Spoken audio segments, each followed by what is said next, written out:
हरि ओम व्यासाय भवनाशाय श्रीशाय गुणराशये हृद्याय शुद्धविद्याय मध्वाय च नमो नमः। नारायणाय परिपूर्णगुणार्णवाय विश्वोदय स्थितिलयो नियतिप्रदाय ज्ञानप्रदाय विबुधासुरसौख्यदुःख सत्कारणाय वितताय नमो नमस्ते। ಶ್ರೀಗುರುಭ್ಯೋ ನಮಃ. ಹರಿ ಓಂ. ಹಿಂದಿನ ಪಾಠದಲ್ಲಿ ನಾವು ನೋಡಿದಂತೆ ನಿಯೋಗ ಪದ್ಧತಿ ಯಾಕೆ ಬಳಕೆಗೆ ಬಂತು ಮತ್ತು ಯಾರ್ಯಾರು ಅದನ್ನ ಫಾಲೋ ಮಾಡ್ತಾ ಇದ್ರು, ದೇವತೆಗಳಿಗೆ ಮತ್ತು ಅವರ ಪತ್ನಿಯರಿಗೆ ಇದ್ದಂತಹ ನಿಯತ ಪತ್ನಿ ಭಾವ ಎನ್ನುವಂಥದ್ದು ಹೇಗಿತ್ತು, ಯಾವ ಯುಗದಲ್ಲಿ ಅದು ಯಾವ ರೀತಿಯಾಗಿತ್ತು, ಅಪ್ಸರಾಸ್ತ್ರೀಯರ ಸ್ವರೂಪ ಎಂತಹದ್ದು ಎಂಬುದಾಗಿ ಅನೇಕ ವಿಚಾರಗಳನ್ನ ತಿಳಿಸಿದರು. ಇದಾದ ಮೇಲೆ ಪ್ರಸ್ತುತ ಪ್ರಾರಂಭದಲ್ಲಿ ಹಿರಿಯ ಪಾಂಡವರ ಹಿರಿಯ ಯಾರು ಯುಧಿಷ್ಠಿರ, ಅವನ ಜನನದ ಬಗ್ಗೆ ಹೇಳ್ತಾ ಇದ್ದಾರೆ. 31ನೇ ಶ್ಲೋಕದಿಂದ ಪ್ರಾರಂಭ. ಇತೀರಿತೋ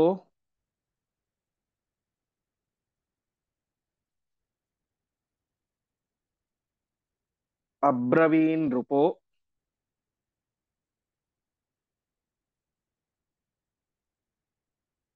ನ ಧರ್ಮತೋ ವಿನಾ ಭುವಃ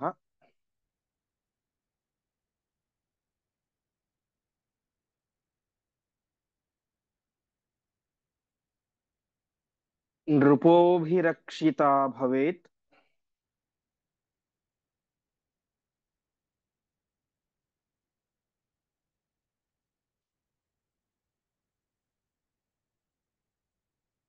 ತದಾಹ್ವಯಾಶು ತಂ ವಿಭುಂ.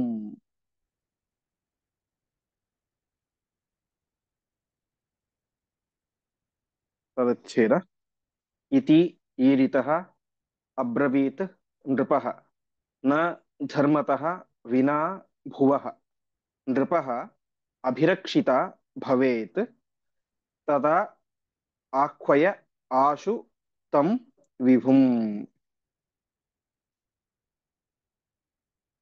ಕುಂತಿ ಒಂದು ಮಾತನ್ನ ಹೇಳಿದಳು.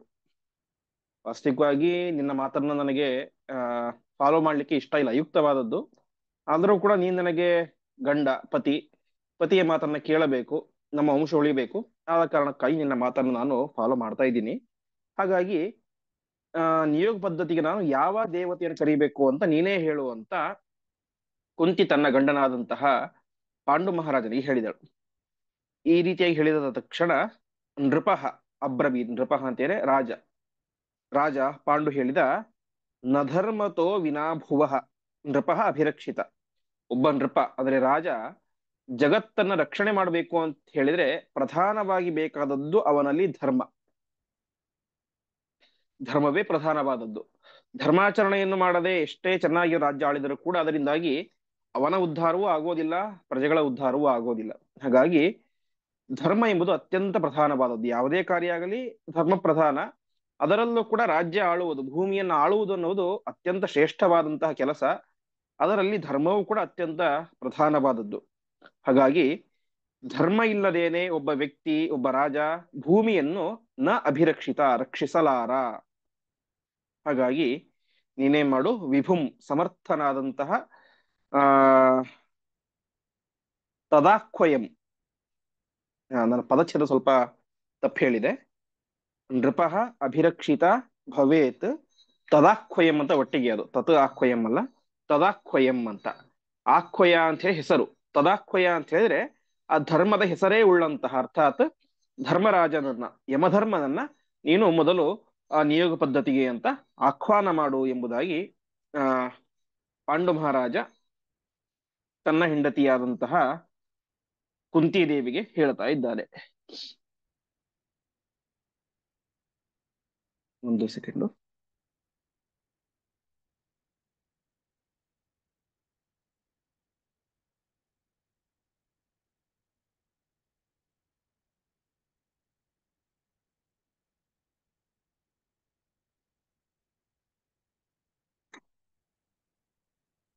ಮೊದಲು ಹೇಳಿದೆ ಕರೆಕ್ಟ್ ಆಗಿತ್ತು. ತತ್ ಆಹ್ವಯ ಅಂದ್ರೆ ಅವನನ್ನ ಆಹ್ವಾನ ಮಾಡು, ಕರೆ ಅಂತ. ಅದೇ ಕರೆಕ್ಟ್. ತದಾಹ್ವಯಾಶು ತಂ ವಿಭುಂ. ತತ್ ಅಂದ್ರೆ ಯಮಧರ್ಮರಾಜನನ್ನ ಆಹ್ವಾನ ಮಾಡು ಕರಿ ಎಂಬುದಾಗಿ. ಈ ರೀತಿಯಾಗಿ ಆ ಆಚಾರ್ಯ ಇಲ್ಲಿ ಪಾಠ ಆ, ತಪಾಹಯಾಶು ಅಂತಿದೆ. ಅದೇ ತದಾಹ್ವಯಾಶು ತಂ ವಿಭುಂ ಅಂತ. ಹ್ಮ್ ತತ್ ಆಹ್ವಯ ಆಶು, ಹ್ಮ್ ಬೇಗನೆ. ಬೇಗನೆ ಕರೀರಿ. ಅಂದ್ರೆ ಯಮಧರ್ಮರಾಜನನ್ನ ಆಹ್ವಯ ಕರಿ ಅಂತ. ಮೊದಲು ಹೇಳಿದ ಕರೆಕ್ಟ್ ಆಗಿತ್ತು, ಮತ್ತೆ ಸ್ವಲ್ಪ ಕನ್ಫ್ಯೂಸ್ ಆಯ್ತು ನನಗೆ. ಆ ರೀತಿಯಾಗಿ ತತ್ ಆಹ್ವಯ ಆಶು, ಆ ಯಮಧರ್ಮನನ್ನ ಆಹ್ವಾನ ಮಾಡು ಕರಿ ಎಂಬುದಾಗಿ ಹ್ಮ್ ಪಾಂಡು ಮಹಾರಾಜ ತನ್ನ ಹೆಂಡತಿಯಾದಂತಹ ಕುಂತಿದೇವಿಗೆ ಹೇಳಿದ. ಮುಂದೆ ಸಧರ್ಮಜ ಸುಧಾರ್ಮಿಕ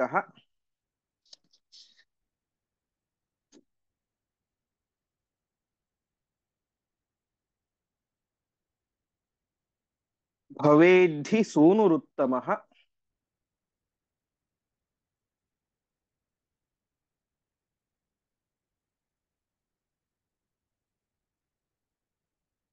ಇತೀರಿತೆ ತಯಾ ಯಮಃ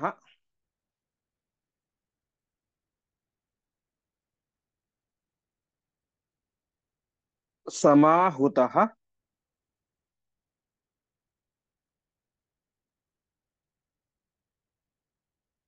ಅಗಮದ್ರುತಂ.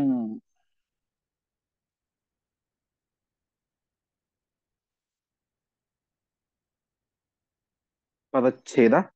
ಸಹ ಧರ್ಮಜಃ ಸುಧಾರ್ಮಿಕಃ ಭವೇತ್ ಹಿ ಸೂನುಃ ಉತ್ತಮಃ ಇತಿ ಈರಿತೆ ತಯಾ ಯಮಃ ಸಮಾಹುತಃ ಅಗಮತ್ ಧೃತಂ. ಆ ಪಾಂಡು ಮತ್ತೆ ಹೇಳ್ತಾ ಇದ್ದಾನೆ, ಸಹ ಧರ್ಮಜಃ, ಧರ್ಮಜ ಅಂತ ಧರ್ಮನಿಂದ ಜಹ ಹುಟ್ಟುವಂಥವನು, ಅರ್ಥಾತ್ ಯಮಧರ್ಮರಾಜನಿಂದ ಹುಟ್ಟುವಂತಹ ಮಗ ಅವನೇನಾಗ್ತಾನೆ, ಸುಧಾರ್ಮಿಕ, ಬರೀ ಧಾರ್ಮಿಕ ಅಲ್ಲ, ಸುಧಾರ್ಮಿಕ, ಅತ್ಯಂತ ಒಳ್ಳೆಯ ಧಾರ್ಮಿಕನಾದಂಥ ವ್ಯಕ್ತಿಯಾಗಿ ಹುಟ್ಟುತ್ತಾನೆ. ಹಾಗಾಗಿ ಧಾರ್ಮಿಕ ಸೂನು ಉತ್ತಮ, ಒಳ್ಳೆ ಮಗನಾಗ್ತಾನೆ, ಒಳ್ಳೆ ಧಾರ್ಮಿಕನಾದಂತಹ ಮಗ.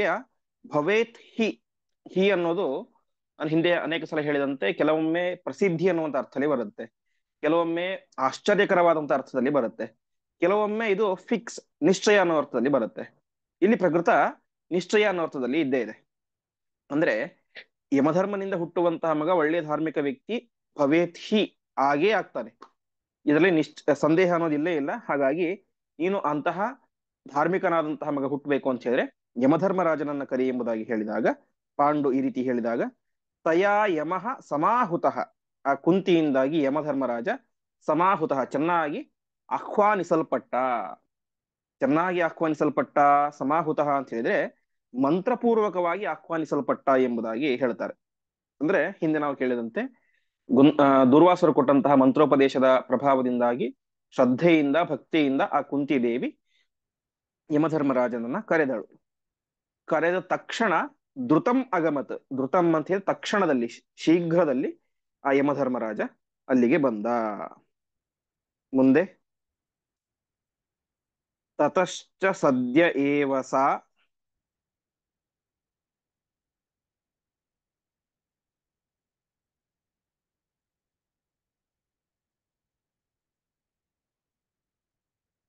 ಸುಶಾವ ಪುತ್ರಮುತ್ತಮಂ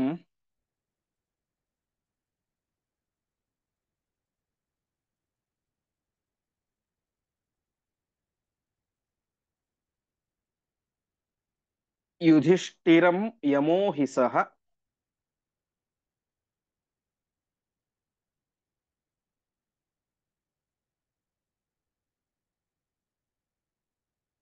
ಪ್ರಪೇದ ಆತ್ಮಪುತ್ರತಾಂ.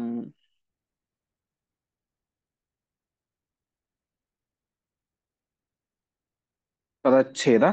ತತಃ ಚ ಸದ್ಯಃ ಏವ ಸ ಸುಶಾವ ಪುತ್ರಂ ಉತ್ತಮಂ ಯುಧಿಷ್ಠಿರಂ ಯಮಃ ಹಿ ಸಹ ಪ್ರಪೇದ ಆತ್ಮಪುತ್ರತಾಂ. ಆಗ ಆ ನಿಯೋಗ ಪದ್ಧತಿಯಂತೆ ತತ್ಕ್ಷಣದಲ್ಲಿ ಏನಾಯ್ತು, ಯುಧಿಷ್ಠಿರ ಹುಟ್ಟಿದ. ವಾಸ್ತವಿಕವಾಗಿ ಗರ್ಭವಾಸ 8 ತಿಂಗಳು 10 ತಿಂಗಳು ಅದು ಯಾವುದೂ ಕೂಡ ಇಲ್ಲ.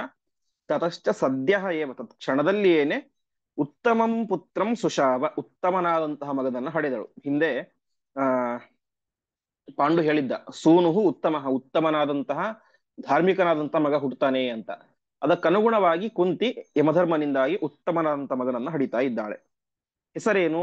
ಯುಧಿಷ್ಠಿರ. ಯುಧಿಷ್ಠಿರ ಅಂತ ಹೇಳಿದ್ರೆ ಯುದ್ಧದಲ್ಲಿ ಅತ್ಯಂತ ಸ್ಥಿರವಾಗಿರ್ತಾನೆ. ಯುಧಿಷ್ಠಿರ ಇತಿ ಯುಧಿಷ್ಠಿರ ಅಂತ. ಅಂದ್ರೆ ಅಷ್ಟು ಬೇಗ ಸೋಲೋದಿಲ್ಲ, ಹಾಗಂತ ಅಷ್ಟು ಬೇಗ ಗೆಲ್ಲೋದು ಇಲ್ಲ. ಒಟ್ಟಿನಲ್ಲಿ ಇವತ್ತು ನಾವೇನು ಇದರಲ್ಲಿ ಕೇಳ್ತೀವಲ್ಲ, ಆ ಕ್ರಿಕೆಟ್ ಅಲ್ಲಿ ಟೆಸ್ಟ್ ಮ್ಯಾಚ್ ಅಲ್ಲಿ ಈ ಸ್ವಲ್ಪ ಡಿಫೆನ್ಸ್ ಮಾಡಿ ಆಡೋರ್ನ, ಈ ದ್ರಾವಿಡ್ ಅಂತವ್ರನ್ನ ಅವ್ರು ಏನ್ ಮಾಡ್ತಾರೆ, ಆದಷ್ಟು ಬೇಗ ಔಟ್ ಆಗೋದಿಲ್ಲ, ಅದನ್ನ ತಂಡವನ್ನು ಕಾಯ್ಕೊಂಡು ಹೋಗ್ತಾರೆ, ರಕ್ಷಣೆ ಮಾಡ್ತಾ ಇರ್ತಾರೆ. ಹಾಗೆ ಯುದ್ಧದಲ್ಲಿ ಇವನು ಸ್ಥಿರವಾಗಿ ಗಟ್ಟಿಯಾಗಿ ನಿಂತುಕೊಂಡು ಯುದ್ಧ ಮಾಡ್ತಾ ಇದ್ದ. ಅಷ್ಟು ಬೇಗ ಸೋಲ್ತಾ ಇರ್ಲಿಲ್ಲ, ಗೆಲ್ತಾ ಇದ್ದ ಕೊನೆಗೆ. ಆದರೆ ಅದು ಕೂಡ ಅಷ್ಟು ಬೇಗ ಅಲ್ಲ, ಒಟ್ಟೆ ಸ್ಥಿರವಾಗಿ ಗಟ್ಟಿಯಾಗಿ ನಿಂತುಕೊಂಡು ಆ ಒಂದು ಯುದ್ಧವನ್ನು ಮುನ್ನಡೆಸ್ತಾ ಇದ್ದ ಅಂತ ಅವನನ್ನ ಯುಧಿಷ್ಠಿರ ಅಂತ ಕರೀತಾರೆ. ಅಂತಹ ಯುಧಿಷ್ಠಿರ ಯಾರವನು ಅಂತ ಹೇಳಿದ್ರೆ ಯಮಃ ಹಿ ಸಹ, ಅವನೇ ಯಮ. ಪ್ರಪೇದ ಆತ್ಮಪುತ್ರತಾಂ, ಆ ಯಮನೆ ಆತ್ಮ ತನಗೆ ಮಗನಾಗಿ ಹುಟ್ಟಿದ ಅಂತ. ಅರ್ಥಾತ್ ದೇವತೆಗಳಿಗೆ ಆ ಶಕ್ತಿ ಇದೆ, ತಮಗೆ ತಾವೇ ಮಕ್ಕಳಾಗಿ ಹುಟ್ಟುವಂತಹ ಸಾಮರ್ಥ್ಯ ದೇವತೆಗಳಿಗಿದೆ. ಅದಕ್ಕನುಗುಣವಾಗಿ ಯಮ ತನ್ನಿಂದ ತಾನೇ ಕುಂತಿಯಲ್ಲಿ ಮಗನಾಗಿ ಹುಟ್ಟಿದ, ಅವನಿಗೆ ಯುಧಿಷ್ಠಿರ ಅಂತ ಹೆಸರು. ಇನ್ನೊಂದು ಹೆಸರು ಧರ್ಮರಾಜ ಅಂತ. ಹೀಗೆ ಪಾಂಡವರಲ್ಲಿ ಹಿರಿಯನಾದಂತಹ ಯುಧಿಷ್ಠಿರನ ಜನನ ಆಯಿತು. ಮುಂದೆ ಯಮೇ ಸುತೇತು ಕುಂತಿತಃ.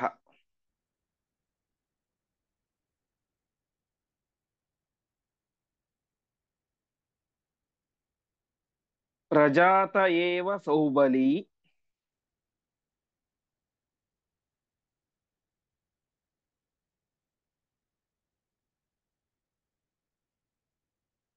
ಅದಹ್ಯತೇರ್ಷಯಾ ಚಿರಂ.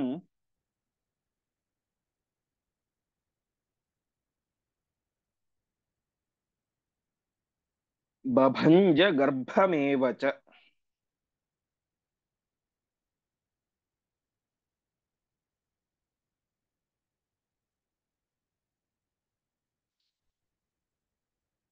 ಪದಚ್ಛೇದ. ಯಮೇ ಸುತೆ ತು ಕುಂತಿತಃ ಪ್ರಜಾತಃ ಏವ ಸೌಬಲಿ ಅದಹ್ಯತ ಈರ್ಷಯಾ ಚಿರಂ ಬಭಂಜ ಗರ್ಭಂ ಏವ ಚ. ಕುಂತಿಯಲ್ಲಿ ಯಮೆ, ಯಮ ಸುತೆ ಪ್ರಜಾತಃ ಮಗನಾಗಿ ಹುಟ್ಟಿದ. ತಕ್ಷಣದಲ್ಲಿ ಸೌಬಲಿ, ಸೌಬಲಿ ಅಂತ ಹೇಳಿ ಗಾಂಧಾರಿ, ಸುಬಲ ರಾಜನ ಮಗಳು ಆ ಗಾಂಧಾರಿ ತುಂಬಾ ಈರ್ಷ್ಯ, ಈರ್ಷ್ಯ ಅಂತ ಹೇಳಿ ಅಸೂಯೆ, ಅಸೂಯೆ ಆಗ್ಬಿಡ್ತವಳಿಗೆ. ಯಾಕೆ ಅಸೂಯೆ ಅಂತ ಹೇಳಿದ್ರೆ, ಒಂದು ವೇಳೆ ಕುಂತಿ ತನಗಿಂತ ಮೊದಲು ಗರ್ಭಿಣಿಯಾಗಿ ಮೊದಲು ಹಡೆದಿದ್ದರೆ ಅದರಲ್ಲೇನೋ ತೊಂದರೆ ಇರ್ತಾ ಇರಲಿಲ್ಲ, ಅದು ಲೋಕದ ನಿಯಮ, ಸಹಜವಾದದ್ದು.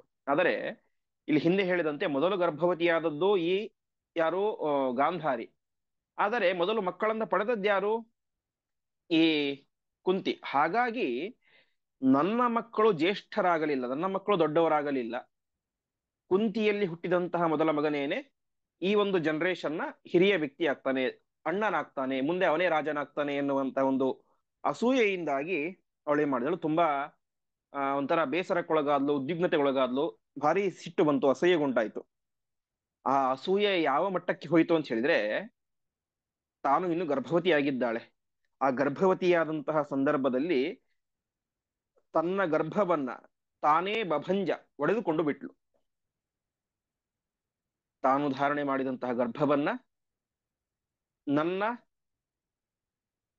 ಭಾವನ ಹೆಂಡತಿ, ನನ್ನ ಗಂಡನ ತಮ್ಮನ ಹೆಂಡತಿ ತಾನೇ ಮಾಡಿದಳು.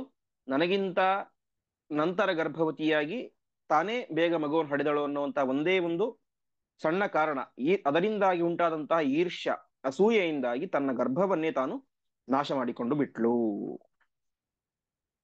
ಮುಂದೆ ಸ್ವಗರ್ಭಪಾತನೆ ಕೃತೆ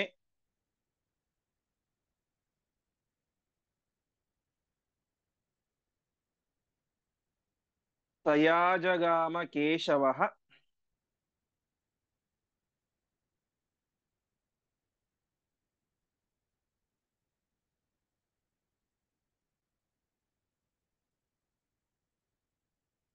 ಪರಾಶರಾತ್ಮಜೋ ನ್ಯಧಾತ್.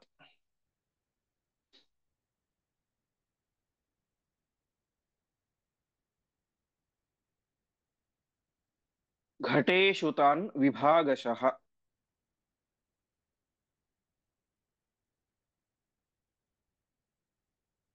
ಪದಚ್ಛೇದ. ಸ್ವಗರ್ಭಪಾತನೆ ಕೃತೆ ತಯಾ ಆಜಗಾಮ ಕೇಶವಃ ಪರಾಶರಾತ್ಮಜಃ ನಿಧಾತ್ ಘಟೇಶು ತಾನ್ ವಿಭಾಗಶಃ. ತಯ ಅವಳಿಂದ ಅರ್ಥಾತ್ ಗಾಂಧಾರಿಯಿಂದ ಸ್ವಗರ್ಭಪಾತನೆ ಕೃತಿ ತನ್ನ ಗರ್ಭವನ್ನ ತಾನೇ ಪಾತನ ಮಾಡಿಕೊಂಡು ಬಿಟ್ಲು, ಒಡೆದುಕೊಂಡು ಬಿಟ್ಲು. ತಕ್ಷಣ ಅಲ್ಲಿ ಕೇಶವ ಆಜಗಾಮ ಪರಮಾತ್ಮ ಬಂದ, ಅರ್ಥಾತ್ ವೇದವ್ಯಾಸ ರೂಪಿಯಾದಂತಹ ಪರಮಾತ್ಮ ಬಂದ. ಯಾಕೆಂದ್ರೆ ಎಷ್ಟೇ ಹೇಳಿದ್ರು ಕೂಡ ತನ್ನ ಸೊಸೆ ಧೃತರಾಷ್ಟ್ರ ಮಗ ಗಾಂಧಾರಿ ಸೊಸೆ, ತನ್ನ ಸೊಸೆ ಗರ್ಭಪಾತ ಆಯಿತು ಅಂತ ತಕ್ಷಣದಲ್ಲಿ ಬಂದು ನೋಡ್ತಾರೆ, ಗರ್ಭವನ್ನು ಒಡೆದುಕೊಂಡು ಬಿಟ್ಟಿದ್ದಾಳೆ. ತಕ್ಷಣದಲ್ಲಿ ಅವರು ಏನ್ ಮಾಡ್ತಾರೆ, ಪರಾಶರಾತ್ಮಜ ಆ ಪರಾಶರ ಮಗನಾದಂತಹ ವೇದವ್ಯಾಸ ದೇವರು ಆ ಗರ್ಭದ ತುಂಡುಗಳನ್ನ ಭಾಗ ಮಾಡಿ 100 ಭಾಗಗಳನ್ನು ಮಾಡಿ ತಾವೇ ಮಾಡಿದ್ರು. ಅದನ್ನ ಘಟೇಶು ನಿಧಾತು 100 ಪ್ರತ್ಯೇಕವಾದಂತಹ ಮಡಿಕೆಗಳನ್ನ ಇಡಿಸ್ತಾರೆ. ಆ ಮಡಿಕೆಗಳಲ್ಲಿ ತುಪ್ಪವನ್ನು ತುಂಬಿಸಿ ಅದರ ಒಳಗಡೆ ಏನ್ ಮಾಡ್ತಾರೆ, ಈ ಒಂದು ಗರ್ಭದ ತುಂಡುಗಳನ್ನ ಇಡ್ತಾರೆ. 100 ಗರ್ಭದ ತುಂಡುಗಳನ್ನ ಅದರಲ್ಲಿ ಇಡ್ತಾರೆ. ಅಂದ್ರೆ ಆ ಗರ್ಭ ವ್ಯರ್ಥ ಆಗಬಾರದು, ಅದರಿಂದಾಗಿ ಮುಂದೆ ಈ ದುಶ್ಯಾಸನ ದುರ್ಯೋಧನ ಮುಂತಾದಂತಹ ದುಷ್ಟರು ಹುಟ್ಟಬೇಕು, ಅವರಿಂದ ಆ ತಮ್ಮ ಕಾರ್ಯ ಸಾಧನೆ ಆಗಬೇಕು, ಅರ್ಥಾತ್ ದುಷ್ಟ ಕಾರ್ಯಗಳಾಗಬೇಕು. ಹಾಗಾಗಿ ಆ ಗರ್ಭದ ರಕ್ಷಣೆ ಮಾಡುವುದು ವೇದವ್ಯಾಸ ದೇವರ ಜವಾಬ್ದಾರಿ. ಈ ಹಿನ್ನೆಲೆಯಲ್ಲಿ ಅದು ಗರ್ಭ ನಾಶ ಆಗಬಾರದು ಅಂತ ತುಪ್ಪದಲ್ಲಿ ಅದನ್ನ ರಕ್ಷಣೆ ಮಾಡ್ತಾ ಇದ್ದಾರೆ. ಅಂದ್ರೆ ತುಪ್ಪ ಅಂತ ಹೇಳಿದ್ರೆ ಈ ತುಪ್ಪ ಮತ್ತು ಜೇನುತುಪ್ಪ ಇವು ಕೆಲವೊಂದು ವಸ್ತುಗಳು ಒಂದು ಪದಾರ್ಥವನ್ನ ಜಾಸ್ತಿ ದಿವಸ ಕೆಡದೇ ಇರುವಂತೆ ರಕ್ಷಣೆ ಮಾಡುವಂತ ಸಾಮರ್ಥ್ಯ ಇರ್ತವೆ. ಆ ನಿಟ್ಟಿನಲ್ಲಿ ಮಡಿಕೆಯಲ್ಲಿ ತುಪ್ಪವನ್ನು ಹಾಕಿ ಅದರಲ್ಲಿ ಗರ್ಭದ ತುಂಡುಗಳನ್ನ ಹಾಕಿ ರಕ್ಷಣೆ ಮಾಡ್ತಾ ಇದ್ದಾರೆ ವೇದವ್ಯಾಸ ದೇವರು. ಮುಂದೆ ಶತಾತ್ಮನ ವಿಭೇದಿತಾ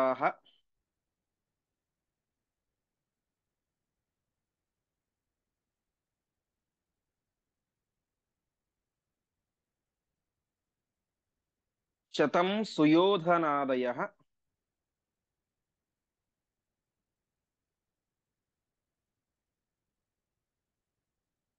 ಬಭೂವುರನ್ವಹಂ ಶತಃ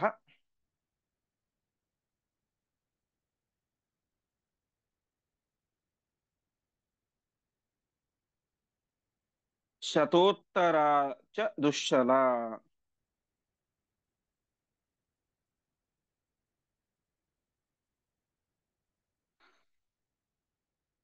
ಪದಚ್ಛೇದ. ಶತಾತ್ಮನ ವಿಭೇದಿತಾಃ ಶತಂ ಸುಯೋಧನಾದಯಃ ಬಭೂವುಃ ಅನ್ವಹಂ ತತಃ ಶತೋತ್ತರ ಚ ದುಶ್ಶಲ. ಈ ರೀತಿಯಾಗಿ ಶತಾತ್ಮನ ವಿಭೇದಿತಾಃ ಅವಳ ಗರ್ಭ 100 ಭಾಗವಾಗಿ ವಿಭಾಗವನ್ನು ಮಾಡಿದರು. ಕೊನೆಗೆ ಈ ಗಾಂಧಾರಿಗೆ ಒಂದು ಆಸೆ ಇರುತ್ತೆ ಅಂತೆ, ನನಗೊಬ್ಬಳು ಹೆಣ್ಣು ಮಗಳು ಬೇಕು ಅಂತ. 100 ಮಕ್ಕಳು ಗಂಡು ಮಕ್ಕಳಾಗ್ಬಿಟ್ರೆ ಕನಿಷ್ಠ ಒಂದಾದ್ರೂ ಹೆಣ್ಣಿದ್ರೆ ಆ ಹೆಣ್ಣು ಮಕ್ಕಳ ಪ್ರೀತಿನೇ ಬೇರೆ ಇರುತ್ತೆ. ಹಾಗಾಗಿ ಒಂದು ಹೆಣ್ಣು ಮಗು ಬೇಕು ಅನ್ನುವಂತ ಆಸೆ ಅವಳಿಗಿರುತ್ತೆ. ಅದಕ್ಕನುಗುಣವಾಗಿ ಇನ್ನೊಂದು ಭಾಗವನ್ನು ಕೂಡ ವೇದವ್ಯಾಸ ದೇವರು ಮಾಡ್ತಾರೆ ಅಂತ ಮಹಾಭಾರತದಲ್ಲಿ ಬರುತ್ತೆ. ಆ ರೀತಿಯಾಗಿ ಶತಾತ್ಮನ ವಿಭೇದಿತ 100 ಭಾಗವಾದಂತಹ ದುರ್ಯೋಧನಾದಿಗಳು ಶತಂ ಸುಯೋಧನಾದಯ ಬುಭೂವುಹು ಆ 100 ಜನರು ಕೂಡ ದಿನಕ್ಕೊಬ್ಬರಂತೆ 100 ಗಡಿಗಳು ಒಂದೇ ದಿವಸ ಹೊರಗಡೆ ಬರಲಿಲ್ಲ. ಒಂದೊಂದು ಗಡಿಗೆಯಿಂದ ಒಂದೊಂದು ದಿನ ಒಬ್ಬೊಬ್ಬರು ಹುಡ್ತಾ ಬಂದ್ರು. ಅದರಲ್ಲಿ ಮೊದಲು ದುರ್ಯೋಧನ ಹುಟ್ಟಿದ, ಆನಂತರ ದುಶ್ಯಾಸನ ಮುಂತಾದಂತಹ ಎಲ್ಲರೂ ಕೂಡ ಹುಡ್ತಾ ಇದ್ದಾರೆ. ಹೀಗೆ ಶತಂ ಸುಯೋಧನಾದಯ. ಸುಯೋಧನ ದುರ್ಯೋಧನ ಅಂತ ಅರ್ಥ ಅಂತ ಹೇಳಿದ್ರೆ ಹೇಗೆ ಯುಧಿಷ್ಠಿರ ಅಂತ ಯುದ್ಧದಲ್ಲಿ ಸ್ಟ್ರಾಂಗ್ ಆಗಿ ನಿಲ್ಲುವಂಥವನು ಅಂತ, ಹಾಗೆ ದುರ್ಯೋಧನ ಅಂತ ಹೇಳಿದ್ರೆ ಇವನ ಜೊತೆ ಯುದ್ಧ ಮಾಡೋದು ತುಂಬಾ ಕಷ್ಟ ಅಂತ. ಹೇಗೆ ನಾವು ದುರ್ವಾಸ ಅಂತ ಕೇಳಿದ್ವಿ, ದುರ್ವಾಸರು ಅಂದ್ರೆ ಅವರು ಎಲ್ಲಿ ವಾಸ ಮಾಡ್ತಾರೋ ಅವರಿಗೆ ದುಃಖ ಅಂತ. ಹಾಗೆ ಈ ದುರ್ಯೋಧನ ಅಂತ ಹೇಳಿದ್ರೆ ಅವರ ಜೊತೆ ಯಾರು ಯುದ್ಧ ಮಾಡ್ತಾರೋ ಅವ್ರಿಗೆ ಭಾರಿ ದುಃಖ. ಅಂದ್ರೆ ಮಹಾಪರಾಕ್ರಮಶಾಲಿ. ಮುಂದೆ ಬರುತ್ತೆ ವಾಯುದೇವರ ವಿಶೇಷ ಸನ್ನಿಧಾನ ಕೂಡ ಇತ್ತು ಅಂತ. ಹಾಗಾಗಿ ಒಳ್ಳೆ ಪರಾಕ್ರಮಶಾಲಿ ಆಗಿದ್ದ, ಅವನ ಜೊತೆ ಯುದ್ಧ ಮಾಡೋದು ಕೂಡ ತುಂಬಾ ಕಷ್ಟ ಇತ್ತು ಅಂತ. ಹಾಗೆ ದುಶ್ಯಾಸನ ಅಂತ ಹೇಳಿದ್ರೆ, ಶಾಸನ ಅಂದ್ರೆ ನಮಗೆಲ್ಲ ಗೊತ್ತಿರುವಂತೆ ಒಂದು ಆಜ್ಞೆ. ಅವನು ಶಾಸನ ಮಾಡಿದ್ರೆ ಅದನ್ನು ಫಾಲೋ ಮಾಡೋದು ಭಾರಿ ಕಷ್ಟ, ತುಂಬಾ ಕಷ್ಟಪಟ್ಟು ಫಾಲೋ ಮಾಡ್ಬೇಕಾಗಿತ್ತು ಅಂತ. ಆ ರೀತಿಯಾಗಿ ಅವರ ಹೆಸರಿಗೆ ಅರ್ಥವನ್ನು ಹೇಳ್ತಾರೆ. ಹೀಗೆ ಸುಯೋಧನಾದಯ ದುರ್ಯೋಧನನೇ ಮೊದಲಾದಂತಹ ಎಲ್ಲರೂ ಕೂಡ ಅನ್ವಹಂ ಬಭೂವು, ಅನ್ವಹಂ ಅಂತೆ ಪ್ರತಿದಿನ ದಿನಕ್ಕೊಬ್ಬರಂತೆ ಅವರೆಲ್ಲರೂ ಕೂಡ ಹುಡ್ತಾ ಇದ್ದಾರೆ. ಅದಾದ ಮೇಲೆ ಶತೋತ್ತರ ದುಶ್ಶಲ, ಶತೋತ್ತರ 100ಕ್ಕಿಂತ ಉತ್ತರ ಮುಂದಿನಂಥವಳು 101ನೇವಳು ದುಶ್ಶಲೆ ಎನ್ನುವಂಥವಳು ಹುಟ್ಟಿದಳು. ಈ ದುಶ್ಶಲೆಯೇ ಮುಂದೆ ಜಯದ್ರಥನನ್ನು ಮದುವೆ ಆಗ್ತಾಳೆ. ಅಷ್ಟು ಮಾತ್ರ ತಪಸ್ ಮಾಡ್ತಾಳೆ ಇವಳು. ಆ ಅಭಿಮನ್ಯು ಸಾಯ್ಬೇಕು ಅಂತ ತಪಸ್ಸು ಮಾಡಿದಂತಹ ಮಹಾದುಷ್ಟ ಇವಳು. ಅಂತಹ ದುಶ್ಶಲೆ ಕೂಡ ಹುಡ್ತಾ ಇದ್ದಾಳೆ. ಸದೇವ ಕಾರ್ಯ ಸಿದ್ಧಯೇ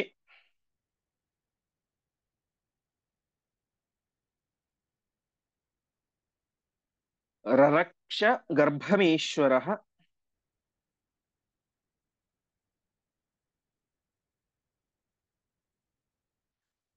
ಪರಾಶರಾತ್ಮಜೋ ವಿಭು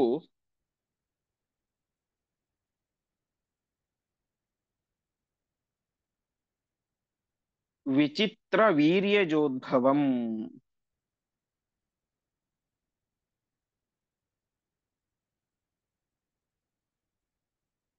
ಪದಚ್ಛೇದ.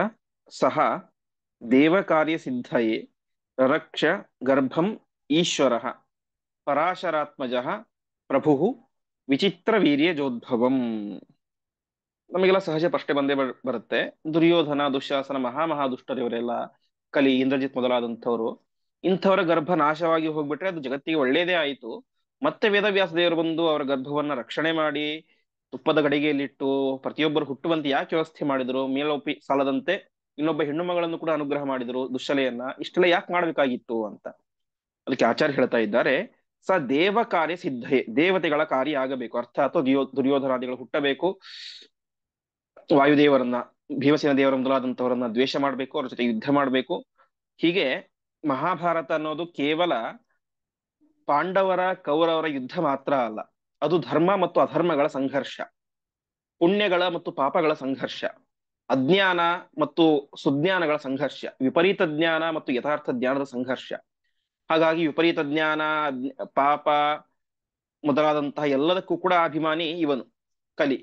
ಸುಜ್ಞಾನ, ಉತ್ತಮವಾದ ಭಗವದ್ಭಕ್ತಿ ಎಲ್ಲದಕ್ಕೂ ಕೂಡ ಅಭಿಮಾನಿ ಅದು ಭೀಮಸೇನ ದೇವರು. ಹಾಗಾಗಿ ಇವೆರಡರ ಸಂಘರ್ಷ ಅನ್ನೋದು ಭೂಮಿಯಲ್ಲಿ ಮೇಲೆ ಆಗಬೇಕು. ಅದರಲ್ಲಿ ಧರ್ಮವೇ ಗೆಲ್ಲಬೇಕು, ಜ್ಞಾನವೇ ಗೆಲ್ಲಬೇಕು, ಭಗವದ್ಭಕ್ತಿಯೇ ಗೆಲ್ಲಬೇಕು, ಅದರ ಮಹತ್ವ ಜಗತ್ತಿಗೆ ಗೊತ್ತಾಗಬೇಕು. ಅದರ ಜೊತೆಗೆ ದುರ್ಯೋಧನಾದಿಗಳ ಸಾಧನೆಯು ಪೂರ್ತಿಯಾಗಬೇಕು.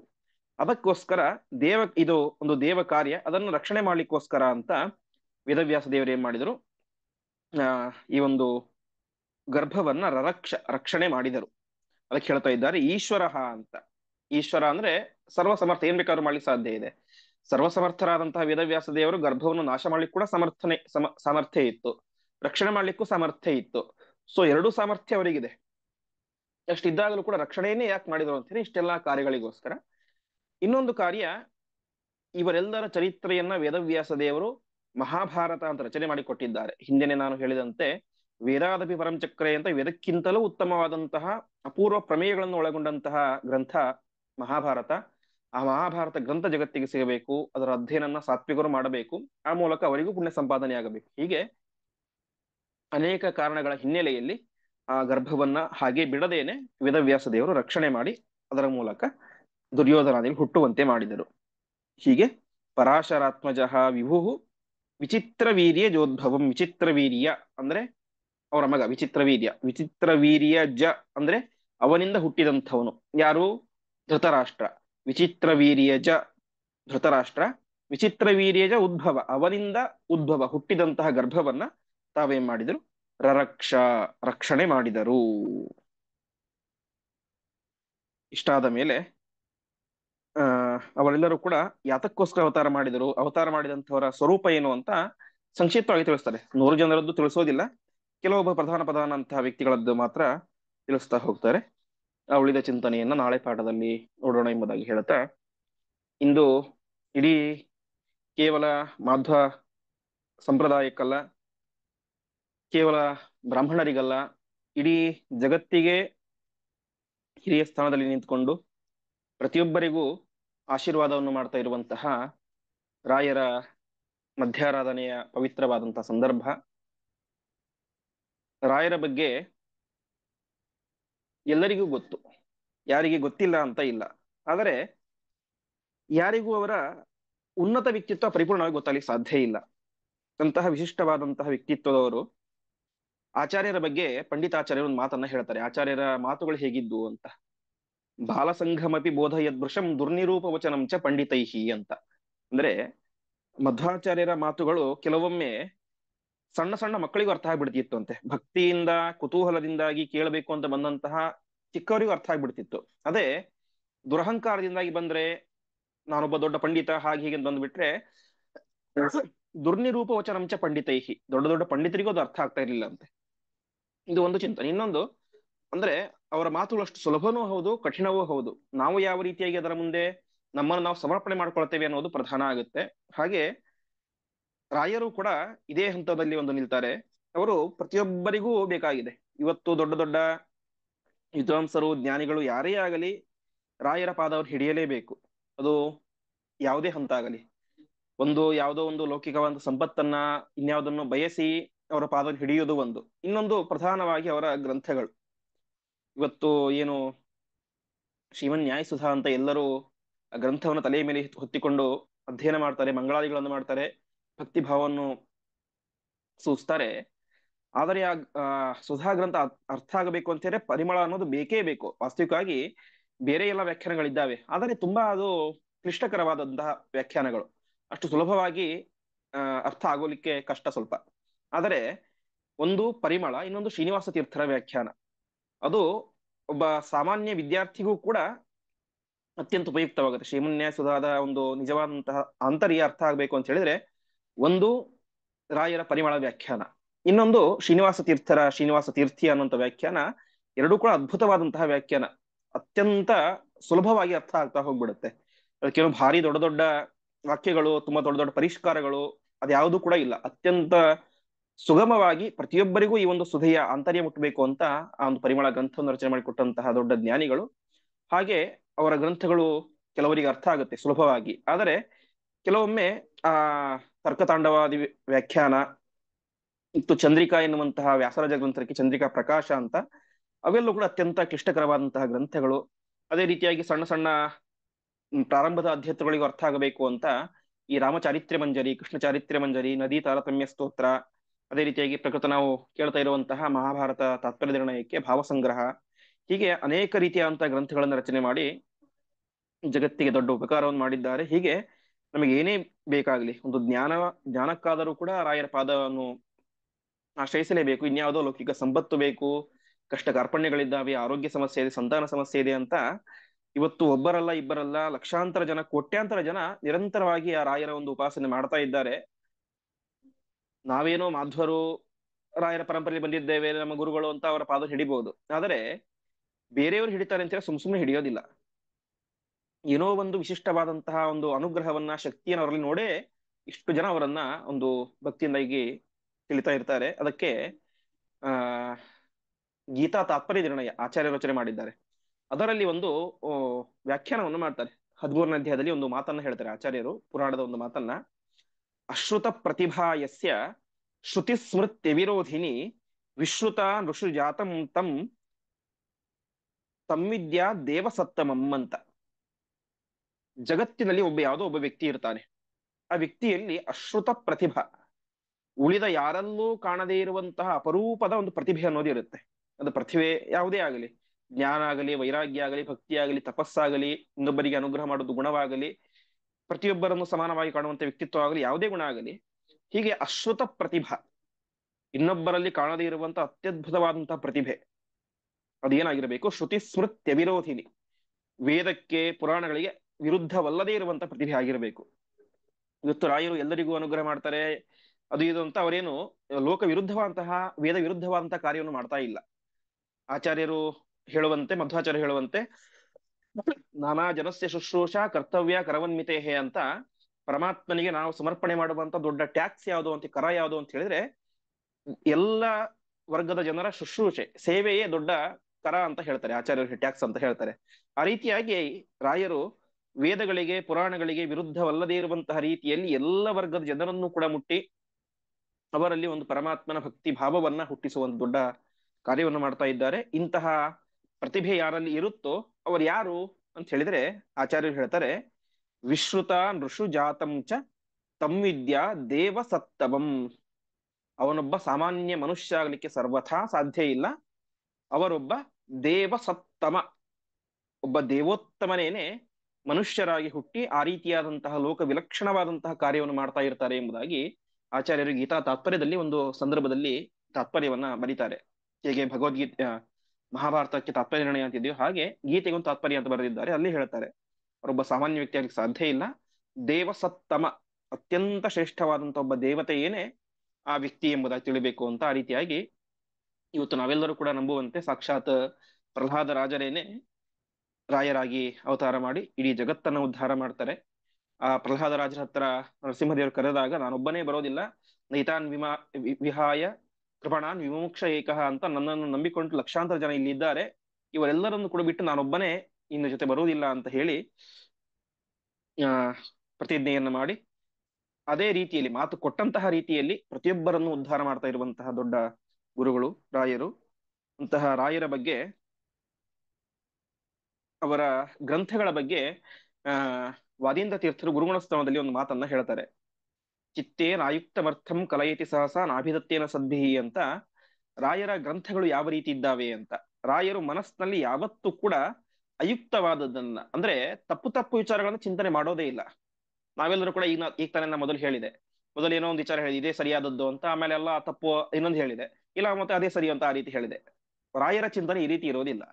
ರಾಯರ ಚಿಂತನೆ ಅಂತ ಹೇಳಿದ್ರೆ ನಿಶ್ಚಿತವಾದದ್ದು, ಪರಮಾತ್ಮನ ವಿಶೇಷವಾದಂತಹ ಒಂದು ಅನುಗ್ರಹದಿಂದಾಗಿ ಪರಿಶುದ್ಧವಾದಂತಹ ಜ್ಞಾನವನ್ನು ಸಂಪಾದನೆ ಮಾಡಿದಂಥವರು ರಾಯರು. ಚಿತ್ತೇ ನಾಯುಕ್ತಮರ್ಥಂ ಕಲಯತಿ ಸಹಸಾ ನಾಭಿದತ್ತೇ ನ ಸದ್ಭಿಹಿ. ಚಿಂತನೆ ಮಾಡೋದು ಮಾತ್ರ ಅಲ್ಲ, ಕೆಲವೊಬ್ಬರು ಚಿಂತನೆ ಮಾಡೋದಿಲ್ಲ, ಬಾಯಲ್ಲಿ ಮಾತಾಡೋ ಕಾರ್ಯ ತಪ್ಪು ಬಂದ್ಬಿಡುತ್ತೆ. ರಾಯರದ ಹಾಗಲ್ಲ, ನ ಅಭಿದತ್ತೆ, ಕೆಟ್ಟ ವಿಚಾರವನ್ನ ತಪ್ಪಾದಂತಹ ವಿಚಾರವನ್ನ ಯಾವತ್ತೂ ಕೂಡ ಅವರು ಹೇಳೋದಿಲ್ಲ.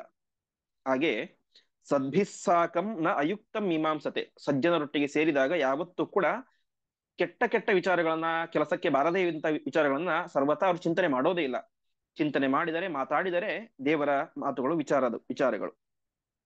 ಅದೇ ರೀತಿಯಾಗಿ ಅಯುಕ್ತಂ ನ ಲಿಖತಿ, ಗ್ರಂಥವನ್ನು ಬರೆದಾಗ ಒಂದೇ ಒಂದು ತಪ್ಪು ಅಭಿಪ್ರಾಯವನ್ನು ಕೂಡ ಗ್ರಂಥದಲ್ಲಿ ಬರೆಯೋದಿಲ್ಲ, ಪ್ರವಚನದಲ್ಲಿ ಅದನ್ನು ಹೇಳೋದಿಲ್ಲ. ಅದೇ ರೀತಿಯಾಗಿ ಉಕ್ತಂನೋ ವಕ್ತಿ ಭೂಯ, ಕೆಲವರ ಗ್ರಂಥಗಳು ಹೇಗಿರ್ತವೆ ಅಂತ ಹೇಳಿದ್ರೆ ಕೆಲವೊಮ್ಮೆ ನಮಗೆ ಅನ್ಸ್ಬಿಡುತ್ತೆ ಏನಿದು ಮತ್ತೆ ಹೇಳಿದ್ದನ್ನೇ ಹೇಳ್ತಾ ಇದ್ದಾರೆ ಅಂತ.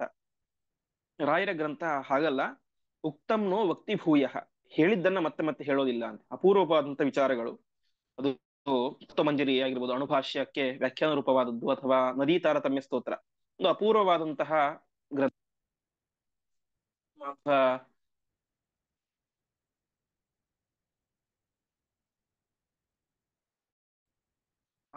ವಾಂಗ್ಮಯದಲ್ಲಿ ನದಿ ಬೇರೆ ಬೇರೆ ದೇವತೆಗಳ ಬಗ್ಗೆ ಅದನ್ನೆಲ್ಲ ಗ್ರಂಥ ಮಾಡಿದ್ದು ನಾವು